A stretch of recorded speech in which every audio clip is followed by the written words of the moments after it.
ദിവ്യ അയ്യരോട് എനിക്ക് ഒരു വിരോധവുമില്ല.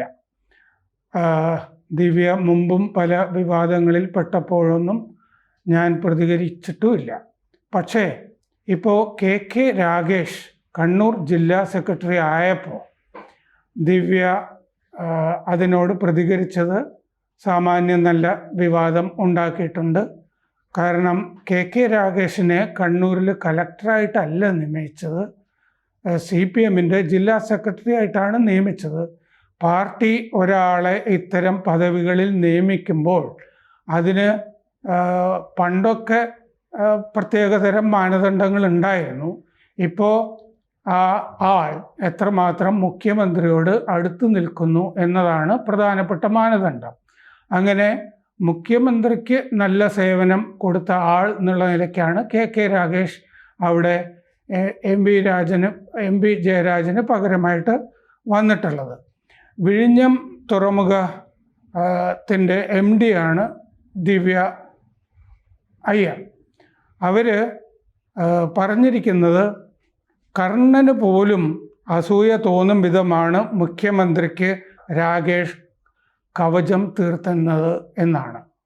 രാഗേഷ് മുഖ്യമന്ത്രിക്ക് കവചം എങ്ങനെയാണ് തീർത്തിരുന്നത് എന്നത് IAS ഉദ്യോഗസ്ഥയായ ദിവ്യയുടെ ഒരു കൺസേൺ ആകേണ്ട കാര്യമില്ലായിരുന്നു.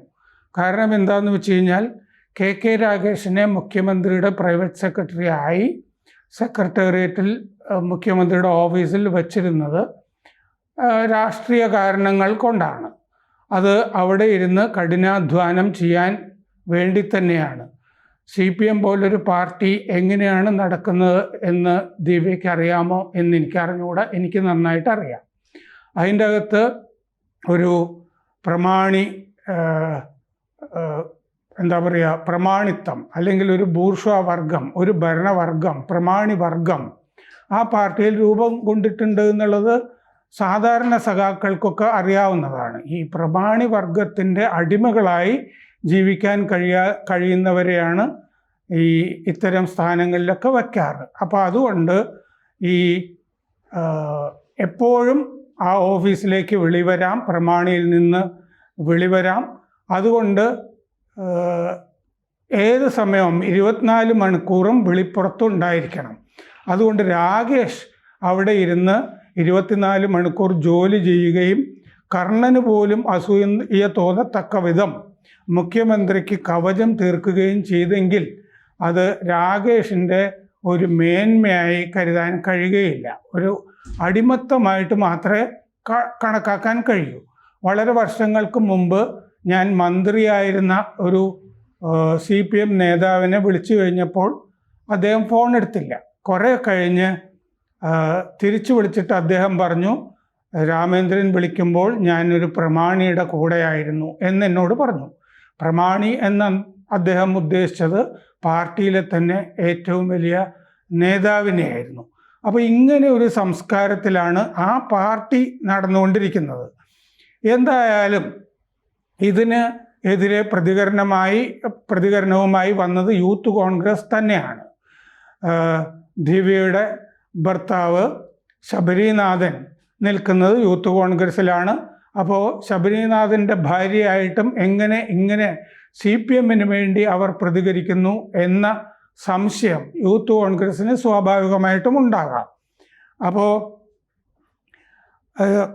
കണ്ണൂരിലെ youth Congress president Vijil Mohan ആണ് പ്രതികരിച്ചത്. അദ്ദേഹം പറഞ്ഞത് ദിവ്യയുടേത് സർവീസ് ചട്ടങ്ങൾ മറന്ന വാഴ്ത്തുപാട്ടായിരുന്നു എന്നാണ്. ദിവ്യ പറഞ്ഞത് 3 വർഷങ്ങൾ അദ്ദേഹത്തിൻ്റെ ഔദ്യോഗിക ജീവിതം, രാഗേഷിൻ്റെ ഔദ്യോഗിക ജീവിതം മുന്നിൽ നിന്ന് കണ്ടു. അനവധി ഗുണങ്ങൾ രാഗേഷിനുണ്ട്. വിശ്വസ്തതയുടെ പാഠപുസ്തകമാണ് രാഗേഷ്, കഠിനാധ്വാനത്തിൻ്റെ മഷിക്കൂട്. ഇങ്ങനെയൊക്കെയാണ് രാഗേഷിൻ്റെ ചിത്രം ദിവ്യ വരച്ചു വച്ചിരുന്നത്. അതാണ് യൂത്ത് കോൺഗ്രസിനെ പ്രകോപിപ്പിച്ചത്. ഇങ്ങനെ ഒരു സർവീസ് സർട്ടിഫിക്കറ്റ് കൊടുക്കാൻ ദിവ്യയെ ആരും ഏൽപ്പിച്ചിരുന്നില്ല. അപ്പോൾ ഇങ്ങനൊരു പ്രതികരണം വന്നപ്പോൾ ദിവ്യ പറഞ്ഞത് 1.5 വർഷമായി കൈപ്പേറിയ വിമർശനങ്ങൾ ഏൽക്കുന്നുണ്ട്, വേറെ വഴിയില്ല എന്നുള്ളതാണ്. അത് കഴിഞ്ഞ് എന്തുകൊണ്ട് ദിവ്യ ഇങ്ങനെ പെരുമാറുന്നു എന്ന് ദിവ്യ തന്നെ പറഞ്ഞു. കുട്ടിക്കാലത്ത് നല്ല വശങ്ങൾ പറയുക, നല്ല കാര്യങ്ങൾ ചെയ്യുക എന്ന് മാതാപിതാക്കൾ പഠിപ്പിച്ചിരുന്നു. അന്യരെ ആക്ഷേപിക്കരുത്, അപമാനിക്കരുത് എന്നവർ പഠിപ്പിച്ചു. നമ്മുടെ വാക്കുകൾ കൊണ്ട് വേറെ ആരും വേദനിക്കരുത് എന്നവർ പഠിപ്പിച്ചു. അത്തരം ആളുകളെ ആദരിക്കാൻ അവർ എന്നെ പഠിപ്പിച്ചു. നമ്മളാരും എല്ലാം തികഞ്ഞവരല്ല, നമ്മൾ കണ്ടെത്തുന്ന നന്മകളൊക്കെ നമ്മൾ പറയുക. അപ്പോൾ ഇതൊക്കെ പഠിപ്പിച്ച മാതാപിതാക്കൾ എന്തുകൊണ്ട് നമ്മൾ ഈ ആവശ്യമില്ലാതെ ഓരോ സ്ഥലത്ത് കയറി അഭിപ്രായം പറയരുത്, നമുക്ക് പറയേണ്ടടുത്ത് സംസാരിക്കുക. പ്രധാനമായും പണ്ടൊക്കെ ആളുകൾ പറഞ്ഞുകൊണ്ടിരുന്നത് നമ്മൾ സംസാരിക്കുമ്പോൾ സഭ നോക്കി വേണം സംസാരിക്കാൻ എന്നാണ്. ഇതിൽ സഭ എന്ന് പറഞ്ഞാൽ അതിൻ്റെ അർത്ഥം ഏത് തരം കൂട്ടത്തിലാണ് നമ്മൾ നിൽക്കുന്നത്, അവിടെ പറയേണ്ട കാര്യങ്ങൾ മാത്രം പറയുക, സഭ അറിഞ്ഞ് പെരുമാറുക എന്ന് പണ്ടത്തെ ആളുകൾ പറയുമായിരുന്നു. അതല്ല ദിവ്യയുടെ ഭാഗത്തു നിന്നുണ്ടായത് എന്നുള്ളതാണ് ഇതിലെ പ്രധാനപ്പെട്ട പ്രശ്നം.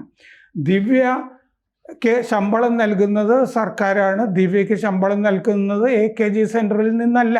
AKG സെൻറ്ററിൽ നിന്നായിരുന്നെങ്കിൽ ഈ പാർട്ടിയിലെ ഏതെങ്കിലും ഒരു സഖാവ് മഹത്തായ കാര്യമാണ് ചെയ്യുന്നത്, അദ്ദേഹം പാഠപുസ്തകമാണ്, അദ്ദേഹം മാതൃകയാണ് എന്നൊക്കെ പറയാമായിരുന്നു. ഇനി നമ്മൾ ഇദ്ദേഹത്തിൻ്റെ തന്നെ വേറെ കാര്യങ്ങൾ, ഗുണങ്ങളല്ലാത്ത കാര്യങ്ങളും കൂടി രാകേഷിൻ്റെ നമ്മൾ കാണേണ്ടതാണല്ലോ. അപ്പോൾ രാകേഷ് നമ്മുടെ ഗവർണറായിരുന്ന ആരിഫ് മുഹമ്മദ് ഖാനോട് ഒരിക്കൽ കണ്ണൂരിൽ വെച്ച് എങ്ങനെയാണ് പെരുമാറിയിരുന്നതെന്ന് നമുക്കറിയാം. 2022 ഓഗസ്റ്റിലാണ് അത്. അവിടെ ആരിഫ് മുഹമ്മദ് ഖാൻ ചെന്നപ്പോൾ ഇർഫാൻ ഹബീബ് എന്ന മാർക്സിസ്റ്റ് ചരിത്രകാരൻ അദ്ദേഹത്തിൻ്റെ പ്രസംഗത്തിൽ എങ്ങനെയാണ് ആരിഫ് മുഹമ്മദ് ഖാനെ പുച്ഛിച്ചതെന്ന് നമ്മൾ കണ്ടതാണ്. അങ്ങനെ ഒരു ഗവർണറെ പുച്ഛിക്കുന്ന ഒരു അവസരം ഉണ്ടാക്കി കൊടുത്ത ആൾ തന്നെ KK രാഗേഷ് ആയിരുന്നു അന്ന്. അദ്ദേഹത്തിൻ്റെ ഭാര്യ പ്രിയ വർഗീസ് കണ്ണൂരിൽ അസിസ്റ്റൻറ്റ് പ്രൊഫസർ നിയമനത്തിൻ്റെ പേരിൽ വിവാദം നേരിട്ട ആളാണ്.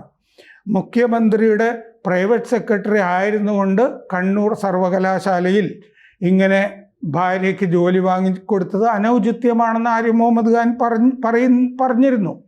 കാരണം അന്ന് ആരിഫ് മുഹമ്മദ് ഖാൻ ആയിരുന്നു സർവകലാശാലയുടെ ചാൻസലർ. ഓഗസ്റ്റ് 17 അദ്ദേഹം നിയമനം സ്റ്റേ ചെയ്തിരുന്നു. അത് നിയമലംഘനമാണെന്നും സ്വജനപക്ഷപാതമാണെന്നും ഗവർണർ പറഞ്ഞിരുന്നു. VC-ക്ക് നോട്ടീസ് അയക്കുകയും ചെയ്തിരുന്നു. ഹൈക്കോടതിയും ആ നിയമനം സ്റ്റേ ചെയ്തിരുന്നു. ഇപ്പോൾ രാകേഷിന് 54 വയസ്സുണ്ട്. ഡൽഹിയിലെ കർഷക സമരം സംഘടിപ്പിക്കുന്നതിൽ പങ്കുവച്ച ആളാണ്. അദ്ദേഹം CPM-ൻ്റെ ഓൾ ഇന്ത്യ കിസാൻ സഭയുടെ ജോയിൻറ്റ് സെക്രട്ടറി ആയിരുന്നു. കർഷക സംഘത്തിൻ്റെ സംസ്ഥാന പ്രസിഡൻറ്റുമായിരുന്നു. രാജ്യസഭയിൽ അദ്ദേഹം അംഗമായിരുന്നു. 2020 സെപ്റ്റംബറിൽ രാജ്യസഭയിൽ നിന്ന് ഈ കർഷക സമരത്തിൻ്റെ പേരിൽ അദ്ദേഹത്തിനെ സസ്പെൻഡ് ചെയ്യുകയും ഉണ്ടായി. വിഭാഗീയത മൂർച്ഛിച്ച് നിന്ന കാലത്ത് പാർട്ടിയിലെ യുവാക്കളുടെ സംഘത്തെ പിണറായി വിജയനോടൊപ്പം നിർത്തി എന്നുള്ളതാണ് രാജേഷിൻ്റെ സവിശേഷത. അദ്ദേഹത്തിന് പദവികൾ കിട്ടിയതും അങ്ങനെയാണ്.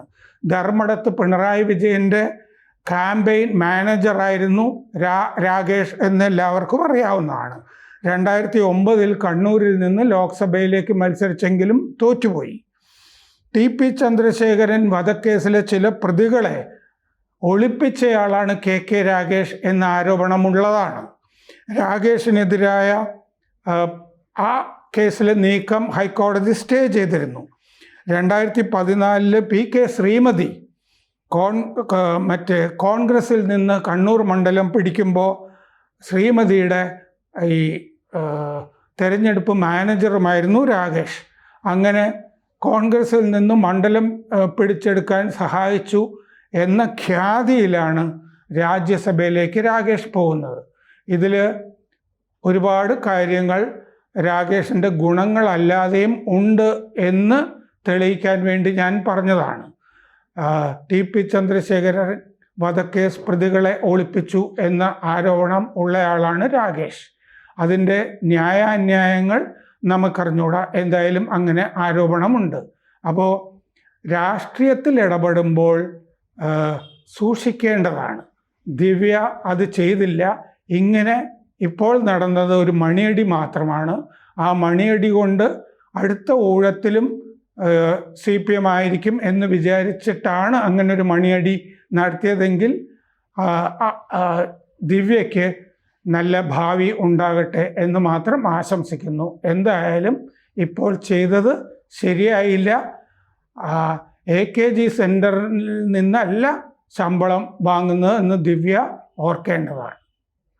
കൂടുതൽ വാർത്തകളും വിശേഷങ്ങളും നിങ്ങളിലേക്ക് എത്താൻ ABC മലയാളം സബ്സ്ക്രൈബ് ചെയ്യുക, ബെൽ ബട്ടണും അമർത്തുക.